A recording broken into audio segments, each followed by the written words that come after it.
أعوذ بالله من الشيطان الرجيم.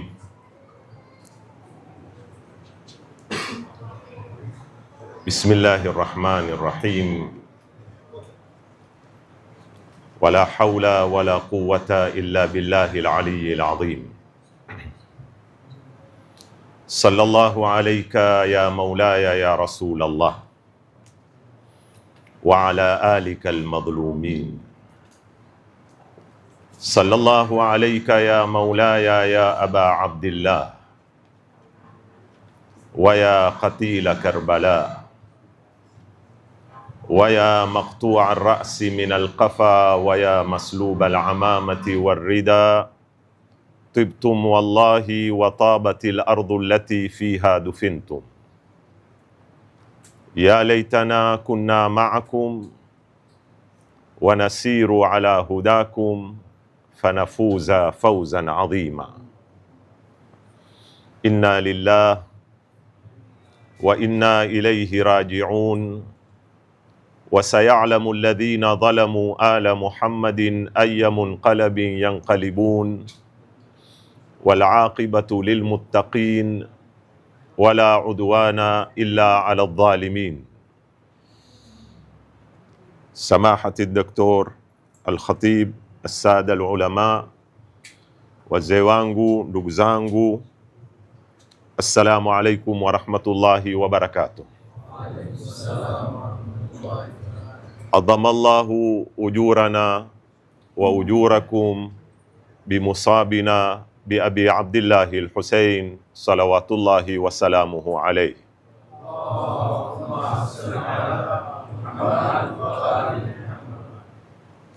يقول الله سبحانه وتعالى: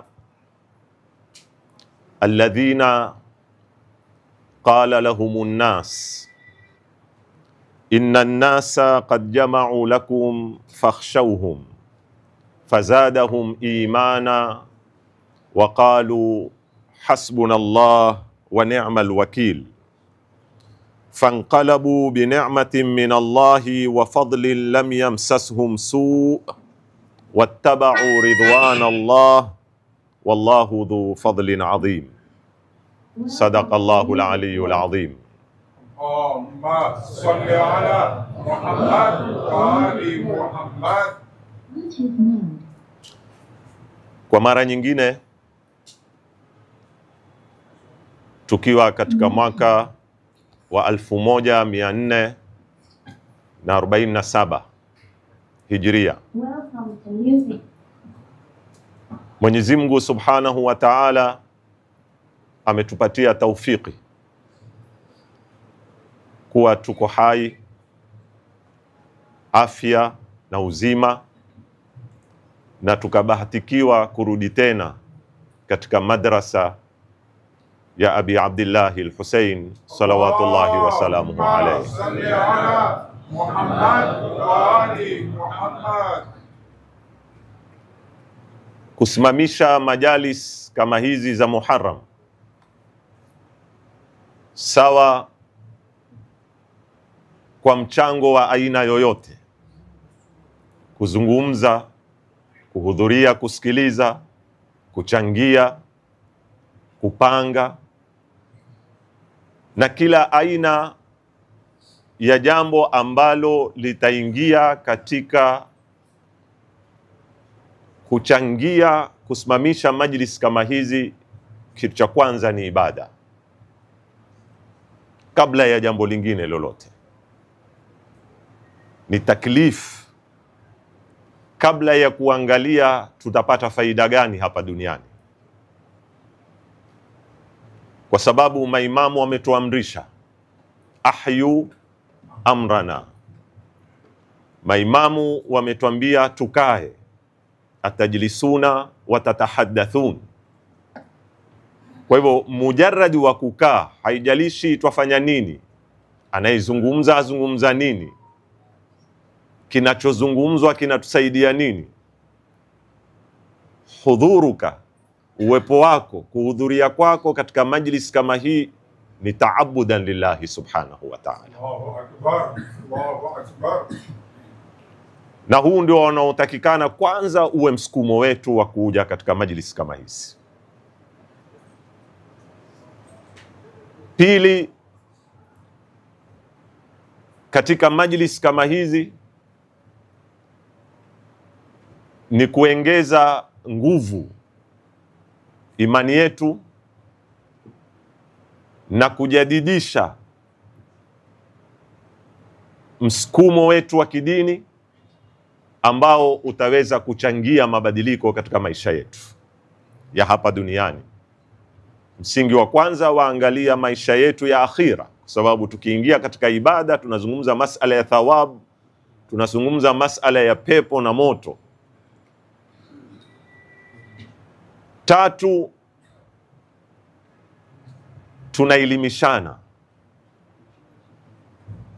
kwa sababu mwanadamu ni mwanadamu kwa maarifa yake, kwa ufahamu wake, anavyoweza kufahamu lengo lake katika hii dunia, nafasi yake katika hii dunia, mchango wake katika hii dunia, na jinsi ya kuishi katika mazingira namna yatakavyokuwa. Silaha ya maarifa, kama tutakavyokuja kuona katika majalisi zetu, ndio silaha mbaya sana inayotumiwa na maadui kutupotosha, kutupa taarifa ambazo sizo za kihakika, kujenga mafahim, concept ambazo haziakisi hali halisia inavyotakikana iwe kwa Muislamu. Kwa hivyo majlis kama hizi, mbali na kwamba ni ibada, mbali na kwamba twajadidisha imani yetu, ni chuo cha maarifa. Kwa msingi huu, wanaopanga majlis kama hizi, kamati andalizi, huwa kabla ya kuja tunaoshauriana kwa kiasi kikubwa katika kutagua mada, kwa sababu sio tu lengo tukae tuzungumze, lengo tuelimishane, na pia iwe ni kitu ambacho chaambatana na hali inavyoendelea ulimwenguni na changamoto zinazowakabili leo Waislamu ulimwenguni, ili waweze kujiandaa. Na hili ndio lengo la hizi majlis, na ndio tukaja na unwani ya majalisi zetu za mara hii, ambayo inazungumzia mada moto leo ulimwenguni, wanaoiita alharbul naima, soft war Waingereza wanaita, ama vita laini, ama mapambano laini.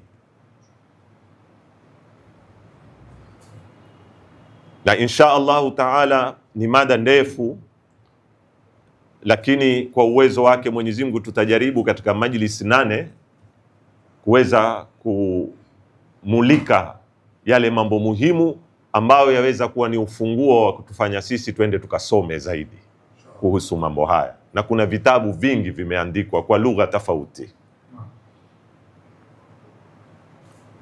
Ndugu zangu wapendwa, mapambano katika hii dunia yalianza kuanzia pale alipopatikana mwanadamu. Hakuna mwanya kati ya kuumbwa mwanadamu na kuanza mapambano, hakuna mwanya.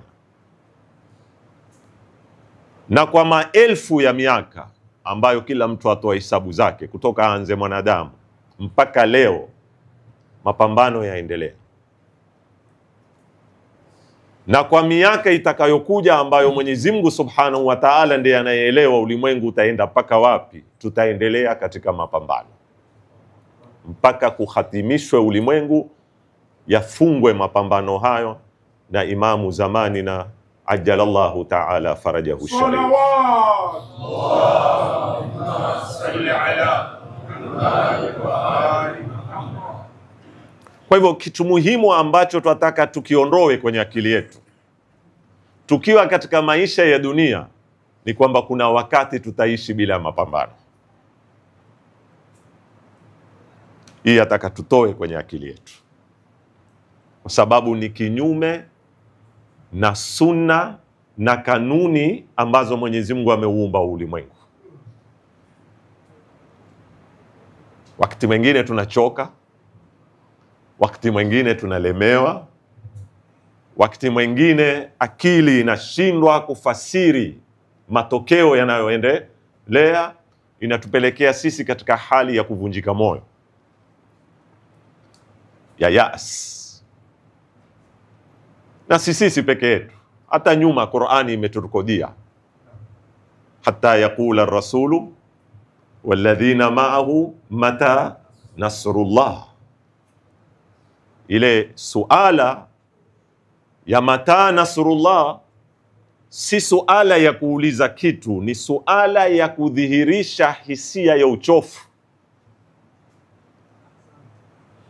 hisia ya kuchoshwa na ugumu wa mapambano yale.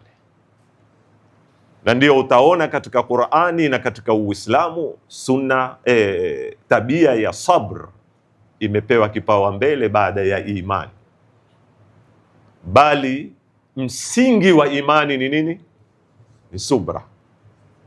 Sabran ala Yasir. Wakati Ammar bin Yasir auliwa mama yake, baba yake, hakuna ushauri wowote, hakuna nguvu yoyote ya kuweza kupambana. Ibara aliyoizungumza mtume wetu sallallahu alayhi wa alihi wasallam, aliwaambiaje? Muhammad wa ali Muhammad, sabran ala Yasir. Kuna kipindi tunabidi tusubiri, tunashindwa kutabiri matokeo, lakini tuna imani wal aqibatu lilmuttaqin. Matokeo mema ni ya nani?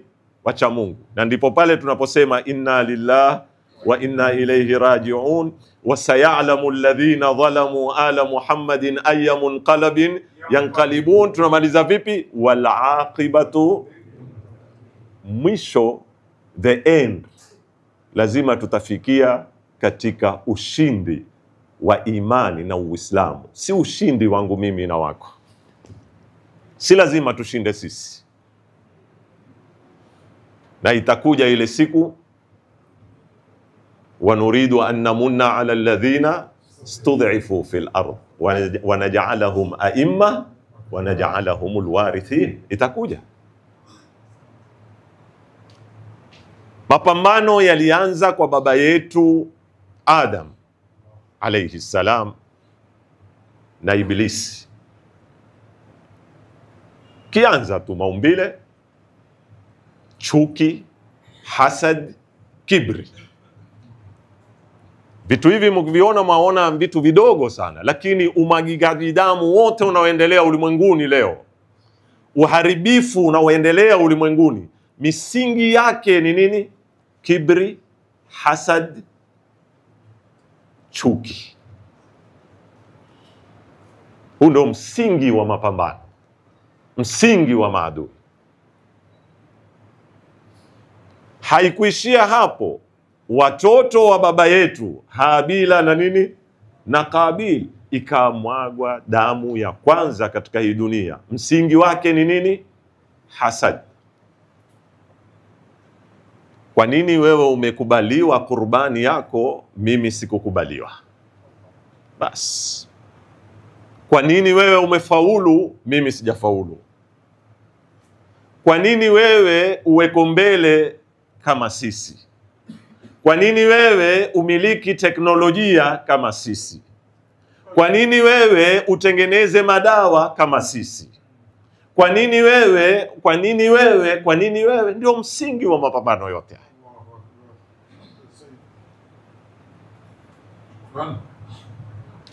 Yakaja yakarithiwa na anbiyaullahi, kutoka nabiyallahi Nuh, nabiyallahi Ibrahim, nabiyallahi Musa, nabiyallahi Isa, mpaka kufika kwa Mtume Khatamil Anbiya salawatullahi wasalamuhu alayhim ajma'in wa ala alihi tahirin.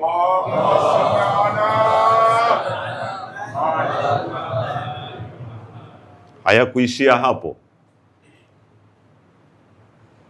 yakaendelea yakadhihiri kwa sura ya unyama, ukatili katika siku hizi 10 tunazoziishi Allahu Akbar. katika ardhi takatifu inayoitwa Karbala.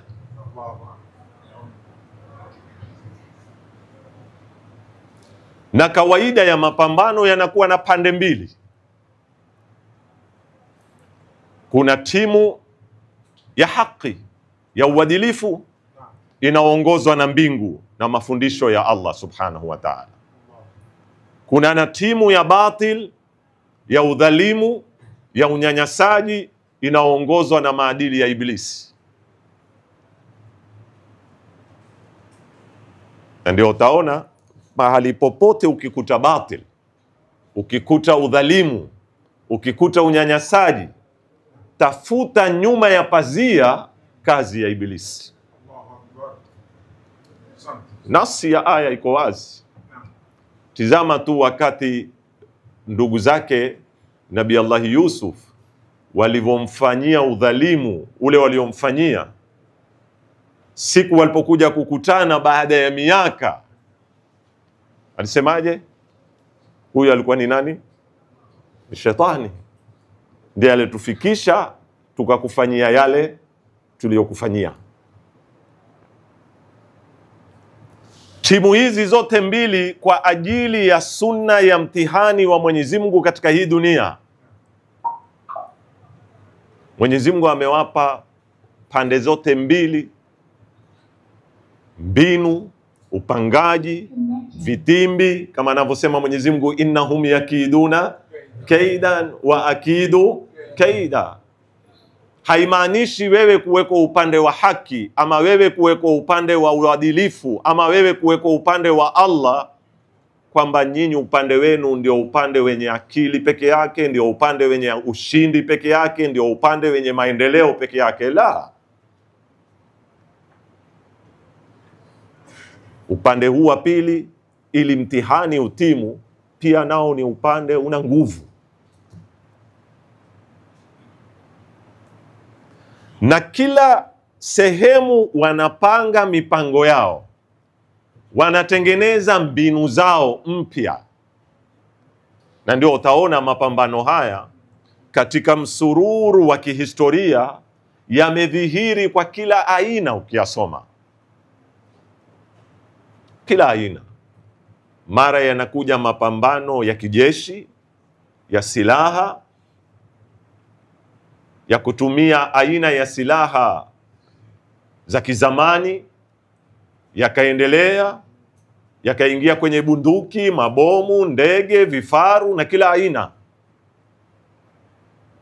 Mapambano hayo sio tu peke yake yalikuwa ni ya kijeshi, kulikuwa na mapambano ya kifikra, kwa sababu vita vya kihakika ni vita vya kifikra. Jeshi ni utumishi wa fikra inayotetewa, lakini wakati tunaposema hawa wameshinda au hawa wameshindwa, tunaizungumza fikra ndiyo iliyoshinda. Hayakutosheka na fikra, yakaja kwenye upande wa kisaikolojia, kukawa na mapambano ya kinafsi, mapambano ya kisaikolojia wanaoziita harbun nafsia. Na alhamdulillah, maulamai wetu katika kuzifuatilia mbinu hizi wameandika vitabu vingi: alghazwu alfikri, alghazwu alhadari, alghazwu althaqafi, uvamizi wa kifikra, uvamizi wa kistaarabu, uvamizi wa kitamaduni, uvamizi wa kila aina, uvamizi wa kiuchumi, uvamizi wa kijamii, mbali na uvamizi wa kijeshi. Lakini katika karni hii ya 20 mwisho, kama nitakavyokuja kuzungumza katika mada za mbele, na kuingia karne ya 21, hakuna silaha mzuri walioipata maadui zetu na iliyoweza kufanya kazi kushinda mabomu, kushinda ndege, kushinda kitu kingine chochote kama hii aina ya nguvu tunaizungumza leo, alquwwatu naima, nguvu laini.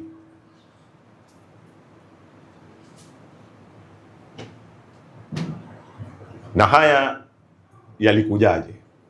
Tutayazungumza katika muktadha wa kihistoria.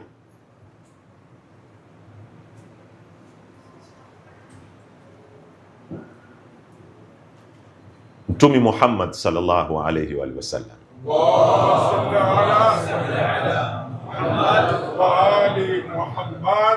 katika umri wake wa mwisho awaaga Waislamu katika aya za mwisho zilizoteremka, na imada nimewahi kuzungumza kitambo mimi, nitairudia tu kidogo. Aya ilitoa tahadharisho ambao sisi mara nyingi ayatul ikmal tunaisoma nusu, tunaianza katikati. Sisi tukianza tunaanza al-yawma akmaltu lakum dinakum, lakini aya ina msururu huku nyuma na ina mambo muhimu sana. Aya inasema al-yawma yaisa alladhina kafaru min dinikum, katika mapambano yenu na hawa wapinzani leo wamefika kwenye sehemu wamekata tamaa. Nguvu mulizonazo hawawezi tena kupambana na nyinyi. Yaisu al-yawma yaisa alladhina kafaru min dinikum fala takhshawhum wakhshawni, musiwaogope tena kuanzia leo, musiwe na hofu yoyote na hatari yoyote itakao kutoka nje ya Uislamu. Hakuna hatari yoyote itakayokutoka kwa maadui baada ya leo, hakuna. Na huyu ni Mwenyezi Mungu anayezungumza, si mimi na wewe. Sasa tuogope nini? Niogopeni mimi. Mungu atuambia wao musi niogopeni mimi. Al-Allama Ash-Shahid Mutahhari katika kuifasiri aya hii ameuliza swali hili: sasa tusiwaogope hawa makafiri, hawataidhuru tena dini, kwa hivyo tumuogope nani? Kwa hivyo yeye ndiye atakayekuidhuru dini? Sijui mnielewa hili suala. Asema hawa maadui yenu msiwaogope tena, hawana la kufanya. Aha, sasa tumuogope nani? Niogopeni mimi. Kwa hivyo wewe ndio utaiharibu dini yako? Shahid Mutahhari asema jiogopeni nyinyi. Nyinyi mahusiano yenu na Mungu ndiyo yaweza kuwaetea nyinyi mahatarisho. Yani utishio sasa unatoka ndani yenu, hautoki nje yenu. Nafikiri mwanielewa vizuri sana. Yani al-khataru laysa min al-kharij, kuanzia leo al-khataru min ad-dakhil. Vipi itakuwa min ad-dakhil? Ndio hii walokuja hawa wataalamu. Huyu ni mtaalamu kutoka Amerika aloweka msamiati huu. Baada ya kushindwa Afghanistan, baada ya kushindwa Iraki, baada wametumia jeshi, ndio wakasema sasa lazima turudi kwenye ile nini wanaita kwenye bodi, tuchore mchoro mpya wa kupambana na hawa jamaa. Ndio akaja na huu msamiati wa nini? Al-quwwatun naima. Quwwatun naima ni kuwaingia ndani, kuwamaliza ndani yetu.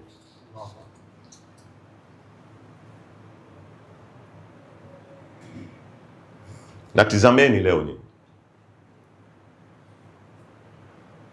nchi nyingi zetu hazikuenda kwa nguvu ya nje, zimeenda kwa vibaraka wa ndani.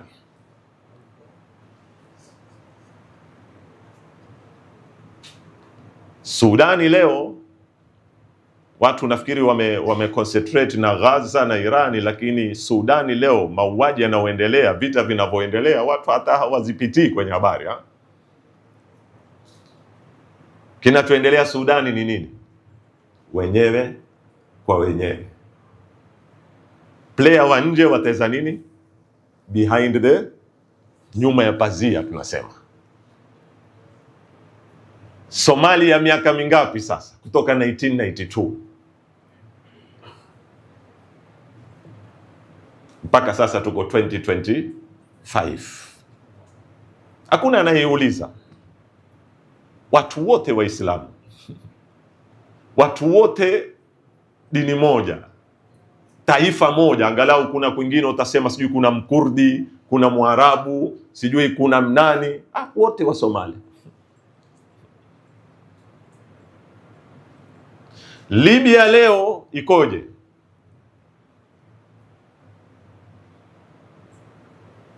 Syria nayo hatujui yaelekea wapi. Wachambuzi wasema ni Somalia. Scenario ya Libya ya Syria hatujui enda kwenda kwenye scenario ya Somalia, ama scenario ya Libya, ama scenario ya Iraki, ama haijulikani wanapoipeleka. Lakini ukifuatilia haya yote, si kwa sababu wao wana nguvu, ni kwa sababu sisi ndani tumefanya nini? Tumegawanyana na tukaweza kufika pale. Na sitaki kuyatangulia mambo, inshallah kesho niko na nia kuyazungumza katika hotuba ya Juma, katika kitu kikubwa ambacho watu watakao wasalute shabi ya Iran katika siku hizi 12 hawakuweza kugawanywa kuiangusha nchi yao. Allahu Akbar, Allahu Akbar, Allahu. Hilo kitu muhimu sana. Sikwambii hakuna vibaraka. Huwezi kuangusha nchi kwa sababu kuna 1%. Tujalie population leo ya Irani ni milioni 92 sijui. Kwa hivyo kukiwa na vibaraka milioni 1 ni kawaida, lakini milioni 1 haiwezi kuangusha nchi. Na kitu kikubwa ni nini? Hapa ndipo tunataka kuelimishana. Hata sisi huku, kati ya kupinga system na kati ya kulinda taifa. Mara nyingi wanatuletea hawa kubadilisha system, lakini lengo lao ni kuangusha taifa. Na Wairani katika kitu wamefaulu, wameweza kutofautisha baina taghyir an-nidham na isqatu ad-dawla. Allahu Akbar. Isqatu ad-dawla ni vipi? Tunabadilisha regime, lakini jeshi ni letu. Jeshi la nchi, jeshi liko pale la linda wananchi. Ukikubali wewe kuangusha, kama leo ilipoangushwa jeshi Syria, wewe kulitengeneza tena jeshi wataka miaka mingapi? Shekhe, haya si masala ya kutengeneza watu waenda kucheza mpira kesho. Kulitengeneza jeshi la nchi lenye ideology, limezotreniwa, kumetumiwa billions za pesa, miaka kuwafikisha watu, kuhifadhi silaha. Ukiliangusha jeshi kwenye nchi, wewe hubadilishi system, wewe waiangusha nini? Nchi. Na Waarabu ndio wamechezewa hapa. Wameletewa demokrasi ambayo wameambiwa nyinyi tunataka kubadilisha nini? System. Wakishtuka dola hakuna. Sasa mtawali anaikuja anabaki omba.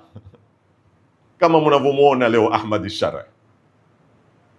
Hamna kitu kwenye nchi. Hamna jeshi. Hivyo ndivyo walivyoifanya Iraki. Hatukubaliani na Sadamu, hatukubaliani na nidhamu al-ba'thi al-ishtiraki ukomunisti, lakini jeshi ni vijana wetu wale.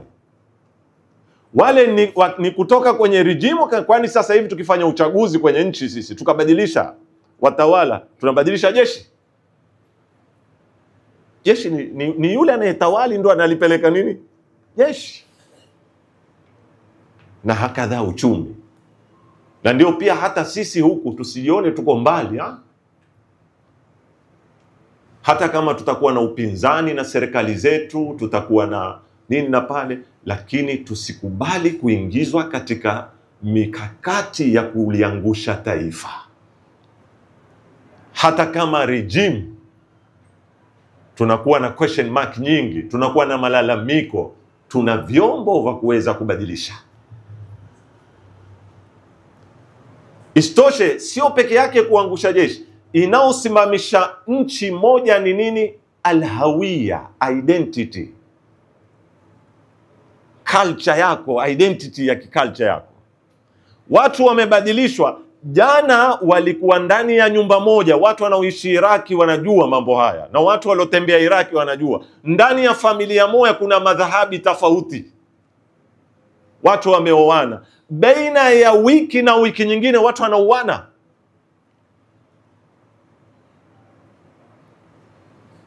Si kitu rahisi kuibadilisha identity ya raia wa nchi mara moja.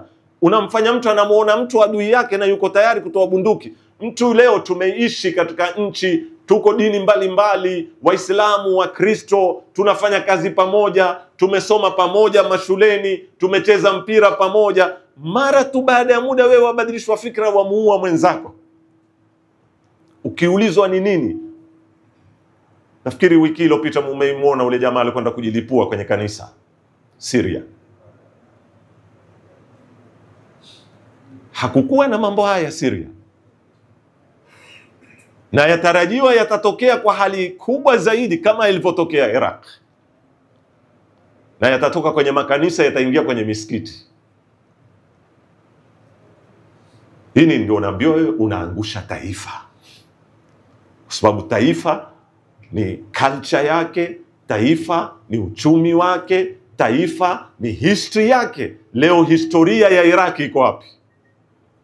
Historia ya Syria wameiiba yote na Iraki. Enda Ujerumani, nenda wapi leo utakuta kwenye museum wameiba historia ya watu. Kwa hivyo umma ni historia yake, umma ni utamaduni wake, umma ni uchumi wake. Na nikisema uchumi si pesa zilizoko benki, nikisema uchumi ni zile vitega uchumi vilioko katika nchi.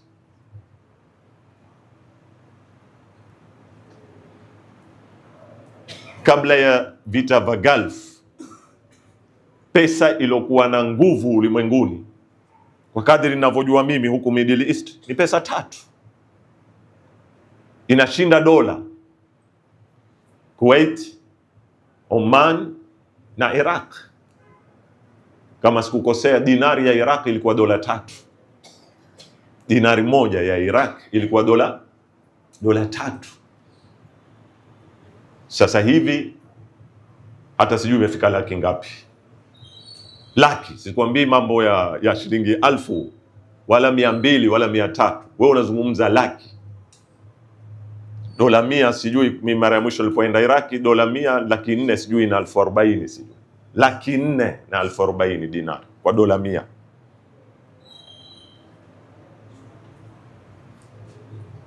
Turudi. Kwa hivyo Mwenyezi Mungu atuambia, al-yawma ya'isa alladhina kafaru min dinikum fala takhshawhum wakhshawni. Kisha ndio ikaja al-yawma akmaltu lakum dinakum wa atmamtu alaykum wa raditu lakum al-islam. Kwa hivyo silaha hatari inayotumika sasa hivi ni silaha ya vita laini, na si matokeo.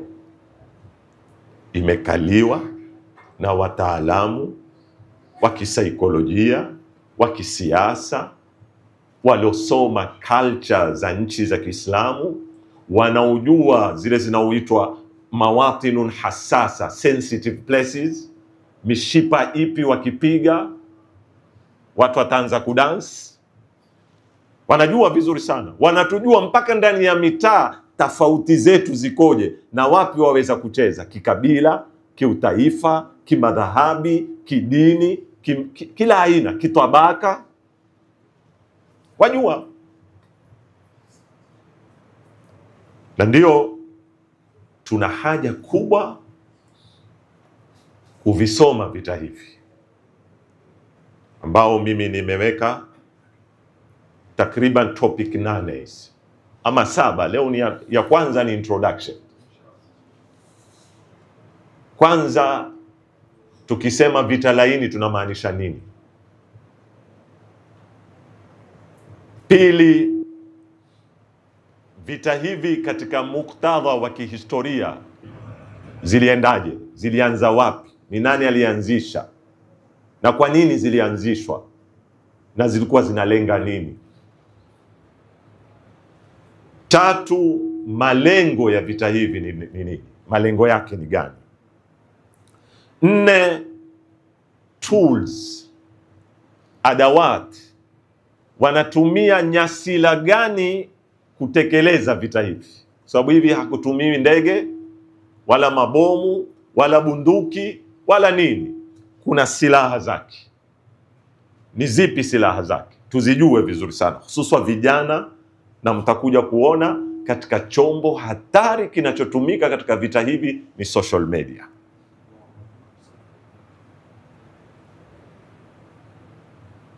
Na wanatumia millions za pesa.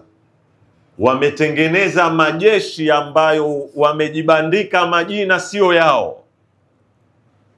Mtu aweza kuwa amekaa Israeli, amejisajili yeye ni Mtanzania.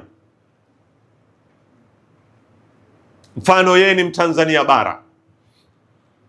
Mwingine amejisajili yeye ni Mtanzania wa wapi? Wa visiwani. Wanaingia wanarushiana. Na wao wako rumu moja. Huyu anamtusi huyu, huyu anamwaibisha huyu. Nyinyi mkishtuka mumeingia kushabikia. Na haya ni mambo yanafanywa kazi. Kuna na center zinafanya kazi hii. Wanaita aljuyushul elektronia. Yametengenezwa kwa maelfu, na katika kila nchi kuna watu wameelekezwa kufanya kazi hii. Na mahala patumika Kiarabu wanafundishwa Kiarabu na si Waarabu. Na wanazungumza Kiarabu. Na mahala wanataka kuzungumza lahaja za kienyeji wanazungumza Kiiraki. Anazungumza kinini? Kilebanon. Anazungumza Kisiria. Anazungumza lahaja za Kiarabu, sio Kiarabu hiki fusha. Paka wewe unamuona ni mwenzako. Mbali na baadhi, hawa ni watu wahmia wanaitwa. Hakuna, ni personality za nini? Za kuundwa tu. Mbali na baadhi ya wanasiasa, baadhi ya mashekhe, baadhi ya matajiri ambao wameingizwa kwenye vita hivi kwa kutumiwa. Mbali na baadhi wamejiingiza bila ya kujua wanachokifanya. Si kila aliyoingia yuwatumiwa. Kuna watu wameingia kuona ni ghera, yeye anatetea madhhabi yake. Kuna watu wameingia wameona ni ghera, yeye anatetea kabila lake, anatetea nchi yake, anatetea eneo lake, lakini yeye fi nihaya yuwatumikia alharbu naima. Kwa hivyo ni muhimu sana katika kifungu hiki cha 4 kuelewa strategies, tools zinazotumika katika vita hivi kutoka kwenye midomo yao. Sababu wameandika, si masala ya nasiri hivyo.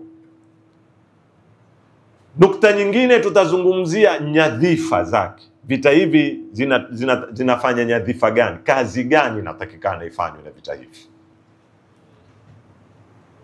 Nukta nyingine tutazungumzia vipi tutakabiliana na vita kama hivi. Yani sasa sisi upande wetu vipi tutajipanga kupambana na vita kama hivi. Na nukta ya mwisho ambayo tutafunga majlisi ya 8 Mungu akitupa uhai na uzima ni harakati za Imam Hussein zina mchango gani katika kupambana na vita laini.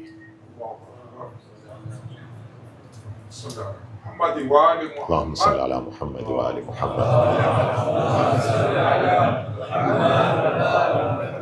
Ambao moja ni kazi inayotakwa ifanywe na mimbar za Abi Abdullah Hussein. So sasa hivi ndio mapambano.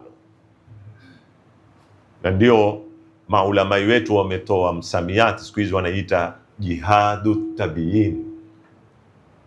Jihadu at-tabiyin, kuna jihadi ya kubaini mambo, si jihadi ya kuua wala kupigana.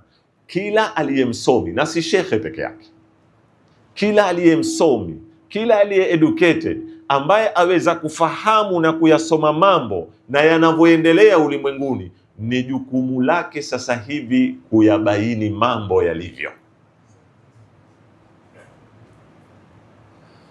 kwa sababu vita hivi valenga hapa, valenga akili. Ndugu zangu wapenzi, unaweza kuuliza suala, pana mahusiano gani kati ya Karbala na vita laini mpaka mada hii iletwe hapa? Nake pengine baadhi ya watu walikuwa wafikiria tuaja kuzungumza vita, tuaja kuzungumza jihadi nini. Wataalamu wa kisaikolojia,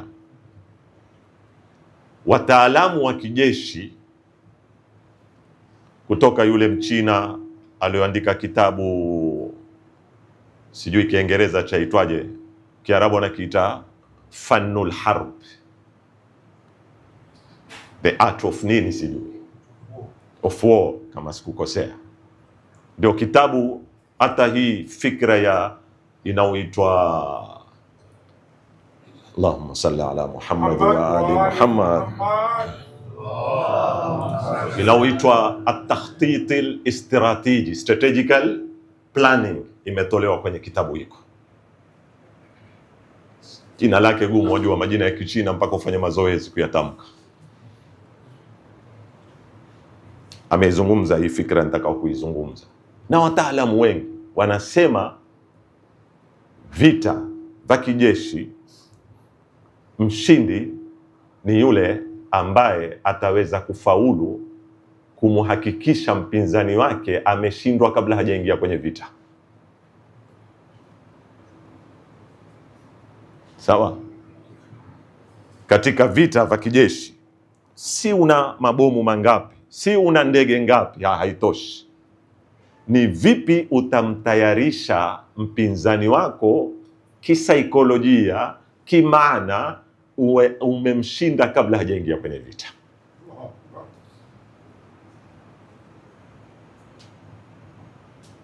Na hii ndio software. Na tizameni leo Gaza ilipoanza mapambano 7 Oktoba, majority semi wote ulimwenguni, hususan ulimwengu Arabu, kwa nini wakafanya mambo haya? Sisi tutawaweza watu hawa watushinda, wako mbali, AI, technology, sijui uitwaje, lugha yani za inhizam, lugha ambayo kwamba wewe nafsiyan mahzum, hujaingia kwenye vita. Ukishakuwa katika hali hiyo, basi hata bunduki ya kuchezea vijana itakumaliza wewe. Na ndio hii aya niloianzia mimi nini yangu yazungumza hivi. Twaisoma sana misikitini katika suratu Ali Imran. Wakati Waislamu wajipanga kwenye vita, kwenda kwenye vita, habari zaja mjini Madina za watisha watu.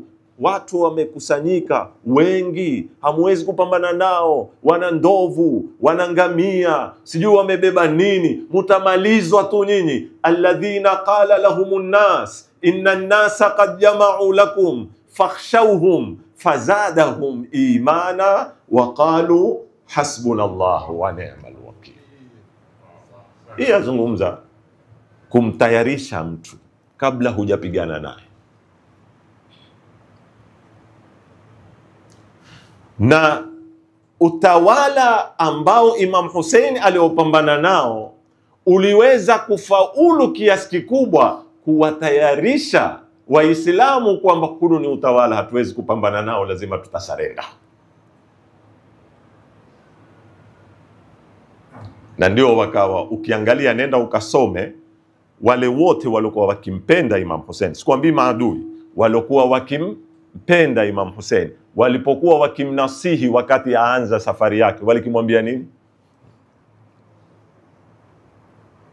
Taiona kuta ni watu mahzumina nafsia ya nini? Tafuta sehemu huko, nenda Yaman. Yaman kuna wafuasi wa baba yako, kaifiche huko, chana nayo haya mambo. Kwa nini tuingie kwenye mambo haya? Utaleta sijui kadhaa, utafuata nini? Na kwa ajili ya propaganda iliyofanya kazi ikawatayarisha, ndipo utakuja kupata jibu wewe, kwa nini katika umma ule kulibakia watu 70? Kwa nini? Kwa nini Ubaidullah ibn Ziyad kwa muda mfupi aliweza kuibadilisha Kufa? Saikolojia tu, na alitumia tools kadhaa kutisha, kununua, kuwaonesha example, ukifanya hivi utakuwa hivi. Na ndio sababu alivyomfanya Muslim ibn Aqil vile alivyomfanya, kifo cha kikatili, kumrusha juu ya nyumba, kumburuta katika mji na kamba, yote ile ni psychology, ile ni lugha, haina maneno, ni direct contact na nini? Na bongo lako. Ukifanya na wewe utafika hapa. Si mmemwona Saddam alivyofika? Si mmemwona Gaddafi alivyofika? Si mmemwona Bashar alivyofika? Na nyinyi mtafikishwa hapo.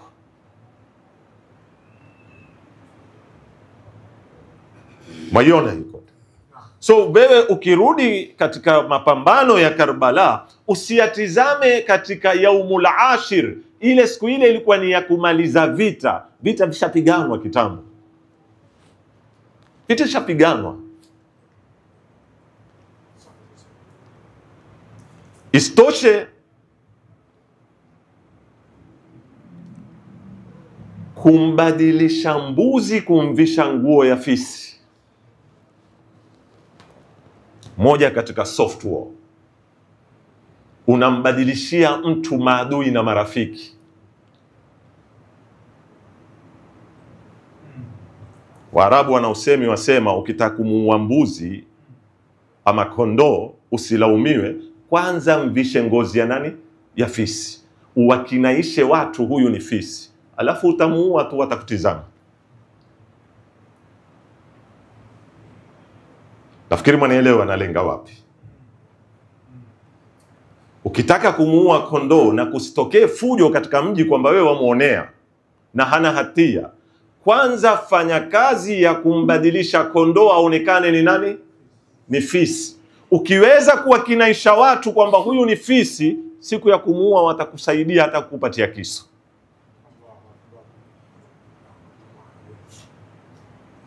Na moja walioifanya katika ulimwengu wetu leo wa Kiislamu ni kutubadilishia adui wa hakika ni nani na rafiki ni nani.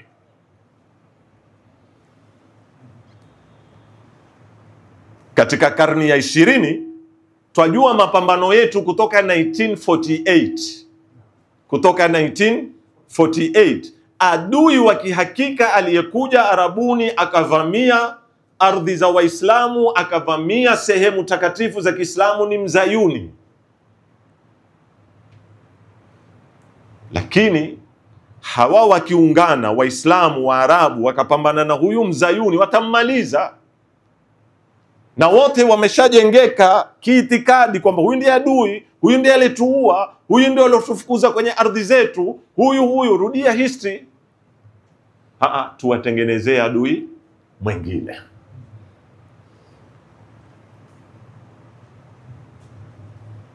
Na wakian wamefaulu katika sehemu kubwa. Leo Msuni amuona adui yake ni Shia, na Shia amuona adui yake ni nani? Ni Sunni. Mzayuni apita katikati. Mzayuni amebadilika, amekuwa kondoo. Mimi na wewe tumekuwa mafisi, twapigana.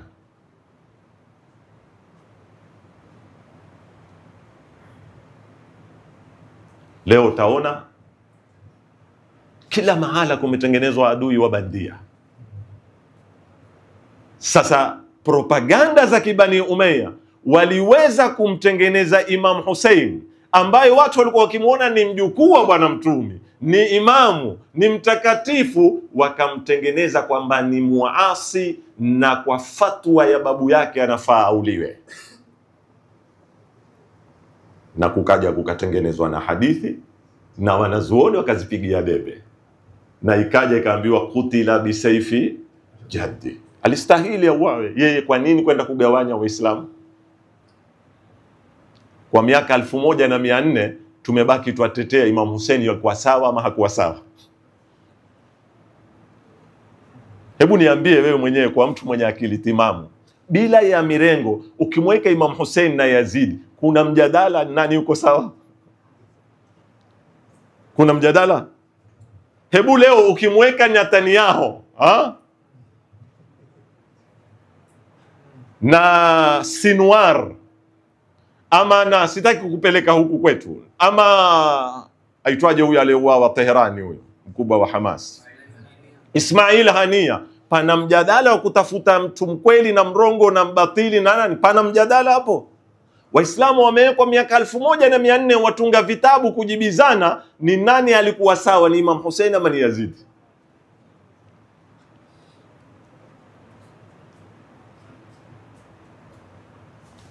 Lakini kulitumika nguvu ya media ya wakati ule, wasomi wakaifanyia kazi hii fikra, kukaandikwa vitabu, kukatumika hadithi, mpaka wakatengenezwa Waislamu, mpaka akafika Muislamu anaweza kutoa upanga akakata kitwa cha mjukuu wa Bwana Mtume Muhammad sallallahu alaihi wasallam.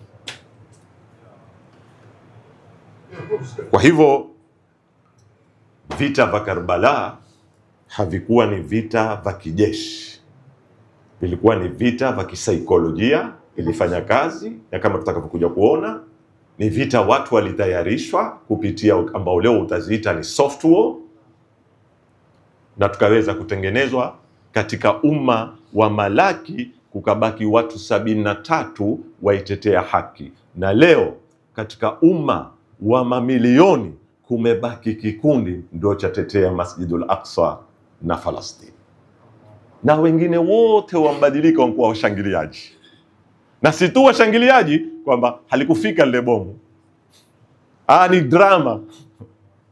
Sione mijadala inayoendelea, alikuwa ni drama bwana, hawapigani wale. Ni drama, wale uteza drama. Nyinyi jukumu lenu kwa Masjidul Aqsa mmefanya nini?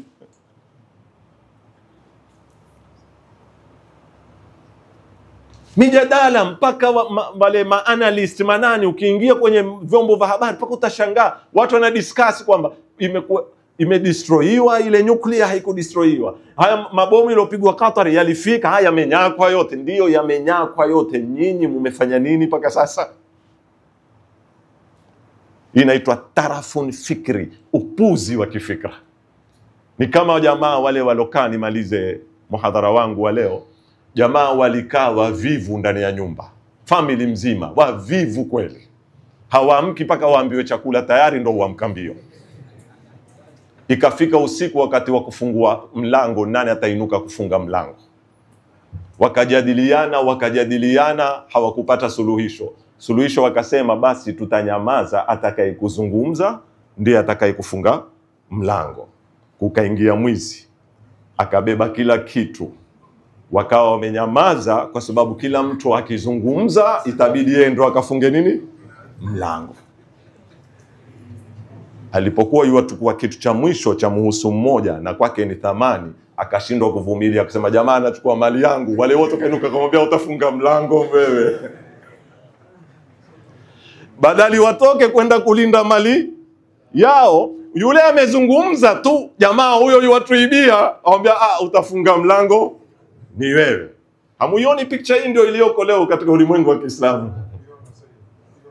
Tuko kwa Imam Abi Abdullah al-Hussein, ambaye katika malengo yake makubwa kumwaga damu yake ni kutaka kuwaonesha Waislamu picha halisi ya mambo, na vipimo na mizani za ukaguzi zinataka zitumike aina gani.